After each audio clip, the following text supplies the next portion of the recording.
നമസ്കാരം. നമസ്തേ. ഇറാന്റെ അറാഷ് ഇപ്പം അമേരിക്കയെ സംബന്ധിച്ചിടത്തോളം വലിയ വെല്ലുവിളി ആവുന്നുണ്ട്. അപ്പം അമേരിക്കയുടെ പല മിസൈലുകളും താഴെ ഇടുന്നുണ്ട് എന്നുള്ള തരത്തിലുള്ള വാർത്തകളെല്ലാം പുറത്തു വരുന്നുണ്ട്. അപ്പം എന്താണ് ഇതിന്റെ പ്രത്യേകത? എന്തുകൊണ്ടാണ് അമേരിക്കയെ പോലുള്ള വലിയൊരു രാജ്യത്തിന് ഇത്തരത്തിലുള്ള ഒരു വലിയ തിരിച്ചടി നേരിടാനുള്ള പ്രധാന കാരണം? ഇറാന് ഈ കഴിഞ്ഞ ദിവസം അമേരിക്കയുടെ MQ-9 റീപ്പർ എന്ന ഡ്രോണ് അത് വെടിവെച്ചിട്ടു. ഉം. അത് പലരെയും ഞെട്ടിച്ചു. അമേരിക്കയെ സംബന്ധിച്ച് അമേരിക്കയ്ക്ക് അത് വലിയൊരു തിരിച്ചടിയാണ്.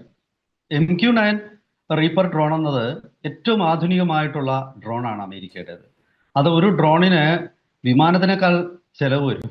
അതാണ് അമേരിക്കയുടെ ഡ്രോണുകളുടെ ഒരു പരിമിതി. അതിൻ്റെ എക്കണോമിക്സ് അത് ഒരു ഡ്രോണിന്റെ എക്കണോമിക്സ് അല്ല, ഒരു ഫൈറ്റർ ജെറ്റിന്റെ എക്കണോമിക്സ് ആണ്. ഉം. അപ്പോൾ അങ്ങനെയുള്ള ഒരു ഡ്രോൺ വെടിവെച്ചിടാൻ ഇറാൻ എങ്ങനെ സാധിച്ചു? ഇറാന്റെ വ്യോമ പ്രതിരോധ സംവിധാനങ്ങൾ, മിസൈൽ പ്രതിരോധ സംവിധാനങ്ങളൊക്കെ തന്നെ അമേരിക്ക ഈ കഴിഞ്ഞ ഏതാണ്ട് 3 മാസം ആയിട്ട് യുദ്ധം നടന്നുകൊണ്ടിരിക്കുകയാണ്. ആ യുദ്ധത്തിൽ പലയിടത്തുമുള്ള പ്രതിരോധ റഡാറുകളും അതുപോലെ മിസൈൽ ബാറ്ററികളും ഒക്കെ തകർത്തതായിട്ടാണ് അമേരിക്ക അവകാശപ്പെടുന്നത്. പക്ഷെ അങ്ങനെ ഇരിക്കലും ഇങ്ങനെ ഒരു ദുരന്തം അമേരിക്കയ്ക്ക് ഉണ്ടായത് എങ്ങനെയാണ്? അമേരിക്ക എപ്പോഴും അവകാശപ്പെട്ടിരുന്നത് അമേരിക്കയ്ക്ക് പൂർണ്ണമായ ആകാശ മേധാവിത്വം, എയർ സുപ്പീരിയോറിറ്റി അമേരിക്ക കൈവരിച്ചിരിക്കുന്നു എന്നാണ്. ഇവിടെയാണ് ഈ പുതിയ വ്യോമ പ്രതിരോധ സംവിധാനമായ അറാഷ് ഇ കമാംഗിർ എന്ന എയർ ഡിഫൻസ് സിസ്റ്റത്തിനെ കുറിച്ച് ഉള്ള വാർത്തകൾ പുറത്തു വരുന്നു. അറാഷ് എന്നത് ചരിത്രപരമായി പൗരാണികമായ ഇറാന്റെ സൊറാഷ്ട്രിയൻ കാലഘട്ടത്തിൽ ഉണ്ടായിരുന്ന ഒരു വലിയ പോരാളിയാണെന്നാണ്. അങ്ങനെ ഒരു മിത്തായിരിക്കാം, അങ്ങനെ ആൾ ജീവിച്ചിരുന്നോ എന്ന് നമുക്ക് അറിഞ്ഞുകൂടാ. പക്ഷെ അങ്ങനെ ഒരു മിത്ത് ഇറാനിൽ എല്ലാവരും വിശ്വസിക്കുന്നുണ്ട്. അയാൾ ഏറ്റവും വലിയ ഒരു വില്ലാളിയാണെന്ന്. ഇന്ത്യയിൽ എങ്ങനെയാണ് അർജുനൻ എന്ന വില്ലാളിയെ കുറിച്ചുള്ള കഥകളുള്ളത്, അല്ലെങ്കിൽ കർണനെ കുറിച്ചുള്ള കഥകളുള്ളത്, അതുപോലുള്ള കഥകൾ ഒരുപക്ഷെ നിറം പിടിപ്പിച്ച കഥകളാവാം അത് ഇറാനിയൻ ജനതയുടെ മനസ്സിലുണ്ട്. ആ പേരാണ് അവർ ഈ വ്യോമ പ്രതിരോധ സംവിധാനത്തിന് കൊടുത്തിരിക്കുന്നത്. ഈ അറാഷി കമാംഗിർ അത്ര വലിയ ആധുനിക സംവിധാനങ്ങളൊന്നുമുള്ള ഒരു വ്യോമ പ്രതിരോധ സംവിധാനമല്ല എന്നാണ് വിലയിരുത്തപ്പെടുന്നത്. അപ്പോൾ പിന്നെ ഇത് ഒരു ഡ്രോണിനെ വെടിവെച്ചിട്ടു എന്നൊരു ചോദ്യമുണ്ട്. അവിടെയാണ് ഇതിൻ്റെ ഒരു പ്രത്യേകത. അതായത് ടെക്നോളജിക്കലി അത്ര വലിയ അഡ്വാൻസ്ഡ് ഒന്നും അല്ലെങ്കിലും ഇതിന് സ്വാഭാവികമായിട്ടുള്ള ചില മേൽക്കൈകൾ ഈ സംവിധാനത്തിനുണ്ട്. അതായത് ഈ സംവിധാനം മാൻ പോർട്ടബിൾ പോലാണ്. അതായത് ഒരാൾക്ക് വേണമെങ്കിൽ എടുത്തുകൊണ്ട് പോകാം. അത്ര വലിയ ഭാരമൊന്നുമുള്ള ഒരു മിസൈൽ സിസ്റ്റം അല്ല. ഇത്തരം മിസൈലുകൾ ആകാശത്തിലേക്ക് വിക്ഷേപിച്ചാൽ അത് ഒരു ഡ്രോൺ പോലെ ആകാശത്തിൽ കുറച്ചു നേരം ചുറ്റിക്കറങ്ങി നടക്കും. എന്നിട്ട് ഹീറ്റ് സീക്കിംഗ് സെൻസറുകൾ ഉപയോഗിച്ച്, അതായത് അതുവഴി ഏതെങ്കിലും ഡ്രോണോ മിസൈലോ ഒക്കെ വരുവാണെങ്കിൽ അതിൻ്റെ ഒരു ചൂട് തിരിച്ചറിഞ്ഞ് ഇതിലെ ഈ മിസൈല് ഇതിൻ്റെ ഈ ഇന്റർസെപ്റ്റർ മിസൈല് അതിനെ പോയി ആക്രമിച്ച് നശിപ്പിക്കും, സ്വയം പൊട്ടിത്തെറിക്കുകയും ചെയ്യും. അപ്പോൾ സിമ്പിളായിട്ടുള്ള ഒരു ടെക്നോളജിയാണ്. ഒന്നുകിൽ ഇലക്ട്രോ ഓപ്റ്റിക്കൽ, അതായത് ഈ ശത്രു യാനത്തെ ഇത് ഓപ്റ്റിക്കൽ സെൻസറുകൾ വഴി തിരിച്ചറിയുന്നു. അതല്ലെങ്കിൽ ഹീറ്റ് സീക്കിംഗ് സെൻസറുകൾ, ഇൻഫ്രാറെഡ് സെൻസർ. ഇതൊക്കെ പഴയ കാലത്തെ മിസൈലുകളിൽ ഉണ്ടായിരുന്ന ഒരു സംവിധാനമാണ്. പക്ഷേ ഇതിൻ്റെ ഈ ലോയിറ്ററിങ് കപ്പാസിറ്റി, അതായത് ഈ അന്തരീക്ഷത്തിൽ തന്നെ കുറച്ചു നേരം ചുറ്റിക്കറങ്ങാനുള്ള ഒരു കപ്പാസിറ്റിയാണ് ഇതിനെ വ്യത്യസ്തമാക്കുന്നത്.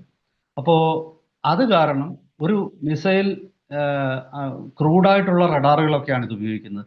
റഡാറിൽ ഇത്തരം ഒരു ആക്രമണം വരുന്നു എന്ന മുന്നറിയിപ്പ് വരുമ്പോൾ തന്നെ ഇതങ്ങ് വിക്ഷേപിക്കുകയാണ്. അപ്പോൾ ഇത് ആകാശത്തിൽ ഇറങ്ങിക്കൊണ്ടിരിക്കുമ്പോൾ ശത്രുവിൻ്റെ ഡ്രോൺ വരുമ്പോൾ ഇത് നിശ്ചയമായിട്ടും ഇത് ആക്രമിക്കും. ഇത് റഡാറിൽ ഇപ്പോഴത്തെ സംവിധാനങ്ങളൊന്നും അല്ല, അങ്ങനല്ല. റഡാറിൽ കൃത്യമായിട്ട് ഈ ശത്രുവിൻ്റെ വിമാനമാകട്ടെ, ഡ്രോൺ ആകട്ടെ, ഹെലികോപ്റ്റർ ആകട്ടെ ഒക്കെ റഡാറിൽ കൃത്യമായി സ്പോട്ട് ചെയ്യുമ്പോൾ ആ റഡാറിനോടനുബന്ധിച്ചിട്ടുള്ള ആർട്ടിഫിഷ്യൽ ഇൻ്റലിജൻസ് ആണ് ഇത് എപ്പോൾ മിസൈൽ വിക്ഷേപിക്കണം, ശത്രു വിമാനത്തിൻ്റെയോ ശത്രു ഡ്രോണിൻ്റെയോ ഒക്കെ വേഗത എത്രയാണ്, ഇതൊക്കെ ആർട്ടിഫിഷ്യൽ ഇൻ്റലിജൻസ് ആണ് നിശ്ചയിക്കുന്നത്. ഇതിൽ മനുഷ്യന് വലിയ റോളൊന്നുമില്ല. പക്ഷേ ഈ സംവിധാനത്തിൽ അറാഷി കമാംഗറിൽ മനുഷ്യൻ തന്നെയാണ് ഇതെല്ലാം നിശ്ചയിക്കുന്നത്. പക്ഷെ വ്യത്യസ്തമാക്കുന്നത് ഇത് ഒരു സ്ഥലത്ത് ഫിക്സ്ഡ് അല്ല. അങ്ങനെ ഫിക്സ്ഡ് ആണെങ്കിൽ ശത്രുവിന്റെ ആക്രമണത്തിന് വിധേയമാകാം. ഇത് സദാ ഇത് മാറ്റിക്കൊണ്ടിരിക്കും, ഒരു സ്ഥലത്തു നിന്ന് വേറെ സ്ഥലത്തോട്ട് മാറ്റും. അങ്ങനെയുള്ള ചെലവ് കുറഞ്ഞ ഒരു സാങ്കേതിക വിദ്യ ഇറാൻ ഒരുപക്ഷെ ഇറാനിന്റെ കൈവശം ഉണ്ടായിരുന്ന ഇത്തരം മിസൈലുകൾ അതൊന്ന് മാറ്റിയെടുത്തതായിരിക്കാം, അത് കുറച്ച് വാല്യൂ അഡീഷൻ ഒക്കെ നടത്തിയതായിരിക്കാം. എന്തായാലും ശരി, അമേരിക്കയെ ഇത് ഞെട്ടിച്ചിരിക്കുകയാണ്. ഇറാന്റെ ഒരു പ്രത്യേകത, ഇറാന് കഴിഞ്ഞ അതായത് 1978 ഇസ്ലാമിക വിപ്ലവത്തിന് ശേഷം നിരന്തരമായിട്ട് അമേരിക്കയുടെ ഉപരോധങ്ങൾ പെട്ട് ഞെരിഞ്ഞമർന്ന ഒരു രാജ്യമാണ് ഇറാൻ. അങ്ങനെയുള്ള ഇറാന് തദ്ദേശീയമായിട്ട് അവൈലബിൾ ആകുന്ന മെറ്റീരിയൽസ് ഉപയോഗിച്ച് ആണ് അവര് മിസൈലുകളും ഡ്രോണുകളും ഒക്കെ നിർമ്മിക്കുന്നത്. ഇത് കാരണം അവരുടെ സാങ്കേതിക വിദ്യ തദ്ദേശീയമാണ്, ഒന്നാമത്തേത്. ഇനി അഥവാ പുറത്തു നിന്നുള്ള സാങ്കേതിക വിദ്യയുടെ സഹായം അവർക്ക് കിട്ടുന്നുണ്ടെങ്കിലും അത് തദ്ദേശീയ സാഹചര്യങ്ങൾക്ക് അനുസൃതമായി അത് മാറ്റിയെടുക്കാൻ അവർക്ക് കഴിയുന്നുണ്ട്. ഇപ്പം ഉർവശി ശാപം ഉപകാരം എന്ന് പറയുന്ന പോലെ ഈ ഉപരോധമാണ് യഥാർത്ഥത്തിൽ ഇറാനെ രക്ഷിച്ചത്. കാരണം അവര് ഈ ഉപരോധത്തിന്റെ പശ്ചാത്തലത്തിൽ എങ്ങനെ പിടിച്ചു നിൽക്കാം എന്നുള്ളതിന് സ്വന്തമായ ഒരു തന്ത്രം രൂപീകരിച്ചു. ഇത് ആണ് ഇതിനെക്കുറിച്ച് പറയുന്നത്.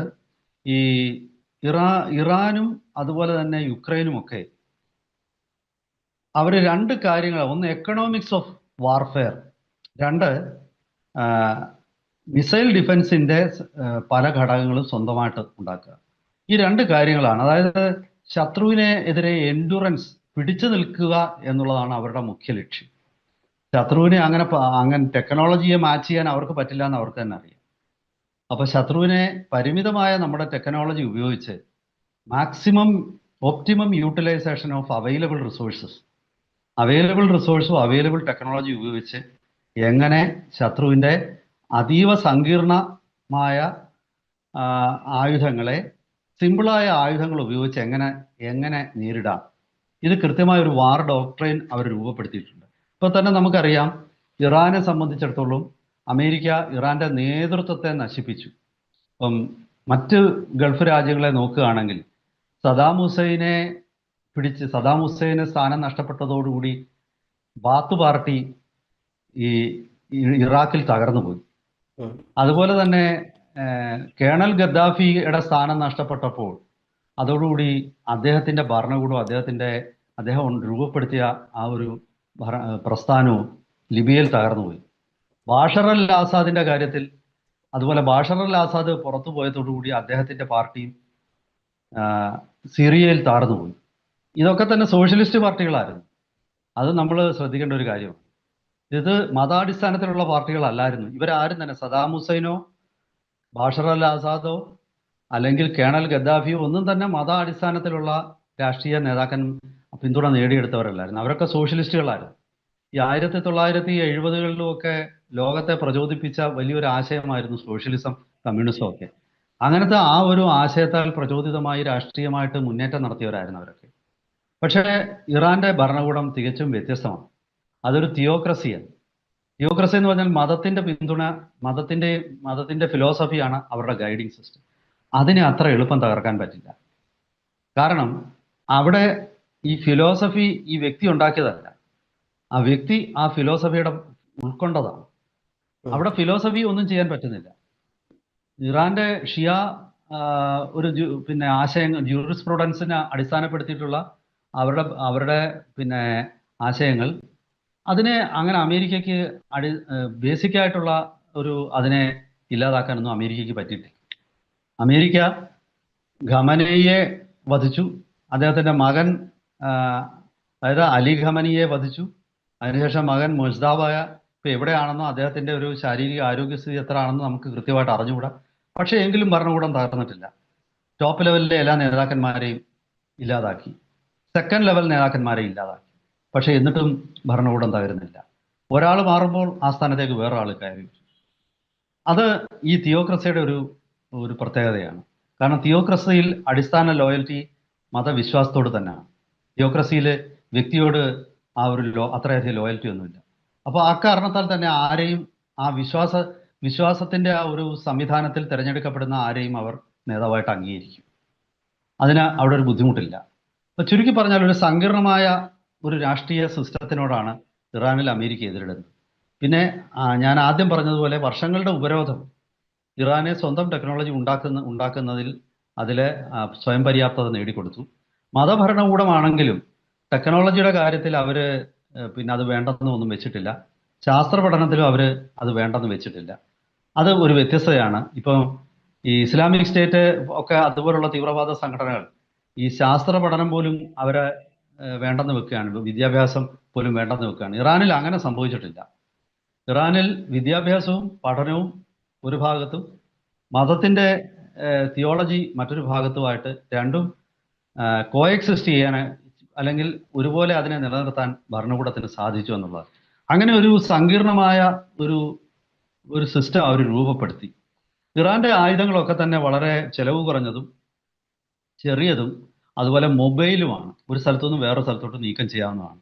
ഇത് വളരെ വേഗത്തിൽ ഇത് ലോഞ്ച് ചെയ്യും. അതുപോലെ ഇതിൽ ഈ സിസ്റ്റം അവർക്ക് നഷ്ടപ്പെട്ടെന്ന് വിചാരിച്ചാൽ അവർക്ക് വലിയ ഒരു സാമ്പത്തിക ബുദ്ധിമുട്ടുണ്ടാകത്തില്ല.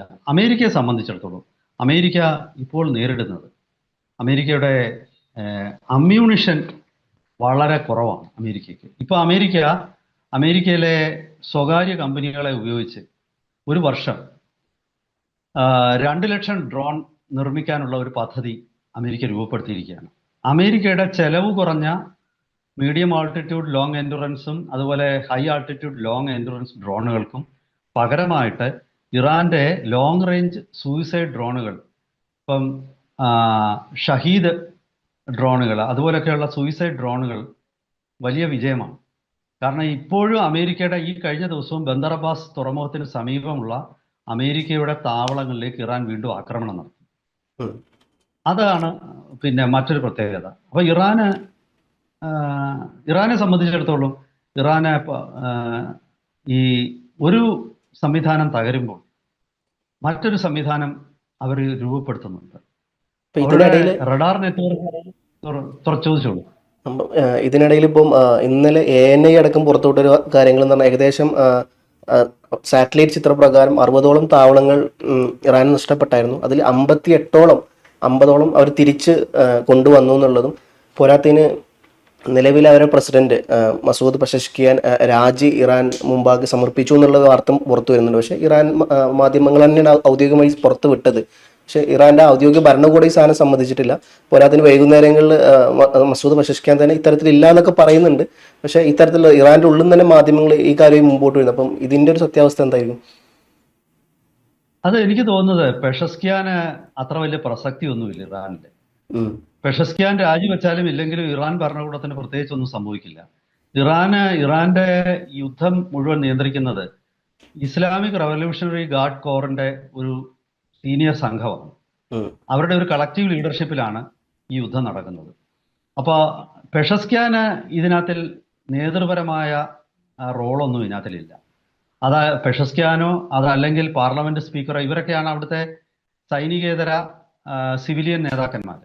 ഈ സിവിലിയൻ നേതാക്കന്മാർക്ക് അത്ര വലിയ റോളൊന്നും യുദ്ധത്തിലില്ല. യുദ്ധത്തെ നയിക്കുന്നത് സമ്പൂർണ്ണമായിട്ടും IRGCയുടെ ഒരു ടീമാണ്. ഇറാന്റെ സൈന്യത്തിന്റെയും ഒരു ടീം അവരുടെ കൂടെ ഉണ്ടാകും. അപ്പോൾ സ്വാഭാവികമായിട്ടും ഇയാളുടെ ഒരു രാജിയോ മാറ്റമോ ഒന്നും യുദ്ധത്തിൽ ഇറാന്റെ ഒരു വീക്ക്നെസ് ആയിട്ട് ഞാൻ കാണുന്നില്ല. പിന്നെ ഇറാന്റെ ആയുധപ്പുരകളും അതുപോലെ തന്നെ മറ്റ് സൈനിക കേന്ദ്രങ്ങളോ ഒക്കെ തകർക്കപ്പെട്ടു എന്ന് പറയുന്നത് അത് ശരിയാണ്. അമേരിക്ക 3 മാസമായിട്ട് അത് ചെയ്യുന്നുണ്ട്. പക്ഷെ അത് തകർക്കുമ്പോഴും ഇറാൻ ഒരു വലിയ രാജ്യമാണ്. ആ ഒരു വലിയ രാജ്യത്തോട് അങ്ങനെ ദീർഘനാൾ യുദ്ധം ചെയ്താലേ അമേരിക്കയ്ക്ക് അതുകൊണ്ട് ആ നേട്ടം ഒരു യുദ്ധ വിജയമാക്കി മാറ്റിയെടുക്കാൻ പറ്റുള്ളൂ. ഇവിടെ സംഭവിക്കുന്നത് ഇറാന്റെ പല ആയുധപ്പുരകളും മറ്റ് കേന്ദ്രങ്ങളും അമേരിക്ക തകർക്കും. ഇറാന് മറ്റത് വീണ്ടും പുതുക്കിപ്പണിയും. ഒരു ഭാഗത്തൂടെ കള്ളക്കടത്തായിട്ട് എണ്ണ വിൽക്കാൻ ഇറാന് സാധിക്കുന്നുണ്ട്. അത് കാരണം അവരുടെ സാമ്പത്തിക അടിത്തറയെ തകർക്കാൻ പറ്റുന്നില്ല. കാരണം ഇത്രയധികം എണ്ണ സമ്പത്തുള്ള ഒരു രാജ്യമാണ്, പ്രകൃതിവാതക സമ്പത്തുണ്ട്. അമേരിക്കയെ വെട്ടിച്ച് അവർ പലതും ചെയ്യുന്നുണ്ട്. ഇപ്പോഴാകട്ടെ ഹോർമൂസിൽ നിന്നും അവർ പിരിവ് നടത്തുന്നുണ്ട്. ഹോർമൂസിൽ നിന്ന് കടന്നു പോകുന്ന കപ്പലുകൾ ഒരു കപ്പലിന് $3 മില്യൺ വെച്ചിട്ടാണ് അവർ പിരിച്ചെടുക്കുന്നത്. അപ്പം ധനസ്രോതസ്സുകളെ തടയാൻ അമേരിക്കയ്ക്ക് പറ്റിയിട്ടില്ല. ഇതാണ് അമേരിക്കയുടെ ഏറ്റവും വലിയ പരാജയം. അതിൻ്റെ ഒരു കാരണം ഈ എണ്ണ അതിൻ്റെ ആവശ്യം ഒരിക്കലും ആ, നിർത്താൻ പോകുന്നില്ല. അപ്പോൾ ഇങ്ങനെയുള്ള കുറേ അടിസ്ഥാന ഘടകങ്ങൾ, ഇപ്പൊ നമ്മുടെ സമയം തീരാറായെന്നുള്ളൊരു സൂചന എനിക്ക് കിട്ടി. അതിന്റെ അടിസ്ഥാനത്തിൽ എനിക്ക് തോന്നുന്നത് ഈ ഒരു യുദ്ധം അങ്ങനെ പെട്ടെന്ന് തീരാൻ പോകുന്നില്ല. അമേരിക്കയ്ക്ക് ഇതിൽ എന്തെങ്കിലും നേട്ടമുണ്ടാക്കണമെങ്കിൽ ഒരു ദീർഘകാല യുദ്ധതന്ത്രവുമായിട്ട് അമേരിക്ക രംഗത്ത് വരും. ഇപ്പോഴുള്ള വാർ ഡോക്ട്രൈൻ അമേരിക്കയുടെ ലക്ഷ്യം സാധിച്ചെടുക്കാൻ ഒട്ടും തന്നെ പര്യാപ്തമല്ല. ഇറാന് സ്വന്തം ആയുധങ്ങൾ പുതുതായിട്ട് തന്നെ അവർ മെച്ചപ്പെടുത്തുന്നുണ്ട്. കയ്യിലിരിക്കുന്ന ആയുധങ്ങൾ മെച്ചപ്പെടുത്തുകയും യുദ്ധത്തിന്റെ സാമ്പത്തിക വശം അവർ പൂർണ്ണമായിട്ടും അതിൽ അവർ മേൽക്കൈ നേടുകയും ചെയ്യും. ചെലവ് കുറഞ്ഞ ആയുധങ്ങൾ കൊണ്ട് അമേരിക്കയുടെ യുദ്ധം ചെലവേറിയതാക്കി.